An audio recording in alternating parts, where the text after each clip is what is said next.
সম্পদা, তারপরে আরো এক্সেলের সবাই সঙ্গী হলো কিন্তু বিকাশ মানে পড়ে না, সবাই একসঙ্গে জয়েন করেছি। তখন অনেকজন, বাস একটা আলাদা উদ্যম ছিল আমাদের একটা, আমরা কাজ করতাম। ভারতপুরা সম্পদা মালদা মেডিকেল কলেজ তখন হয়নি, তখন মালদা সদর হসপিটাল ছিল। আর আমরা যে যার জায়গায়, আমি ছিলাম মামুনগুলোতে প্রায় 20 বছর পরে, আমি 2019-এ এখানে ট্রান্সফারে এসেছি। তো যাই হোক, সম্পদার সঙ্গে তখন আমাদের একটা আলাদা হিন্দুতা ছিল, তখন আমাদের একটা বেশ সঙ্গবদ্ধ ছিলাম আমরা সবাই। মানে তখন আমাদের কি করে পার্মানেন্ট হবে, তখন কিন্তু সবাই জানেন আমরা কন্ট্রাকচুয়ালি প্রথম ঢুকেছিলাম, মানে কি করে হবে পার্মানেন্টটা সেই ব্যাপার নিয়ে আমরা খুব মানে যে যেমন ভাবে পারতাম সব খোঁজ খবর নেওয়া, কোথায় কে কি করছে।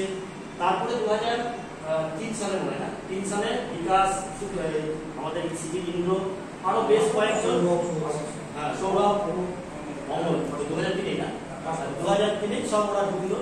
তখন মানে ওরা, আমরা ঢুকলাম এসে একটু, আর ওরা সেম ওই ছটা।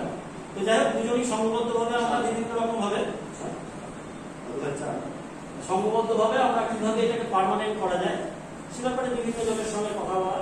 তখন অনেকের কাছে সহযোগিতা হয়তো পেয়েছি, অনেকের কাছে হয়তো পাইনি, তবে আমরা কেউ আসর ছেড়ে যাইনি, আমরা সবাই বেশ লড়াই করে। যাই হোক, বহু প্রতীক্ষিত আমাদের 2007-17 মাসে হলো প্রথমে সিএমএস কন্ট্রাক্টটা হয়েছিল পার্মানেন্ট, তারপর আমাদের অর্ডারটা এসে আসলো।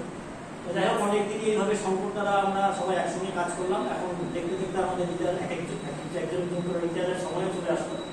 তো যাই হোক, সম্পর্কটা পরবর্তী জীবনে আনন্দে থাকুক, ভালো থাকুক, এই কামনা করে আমি বলতে চাই। অসুবিধা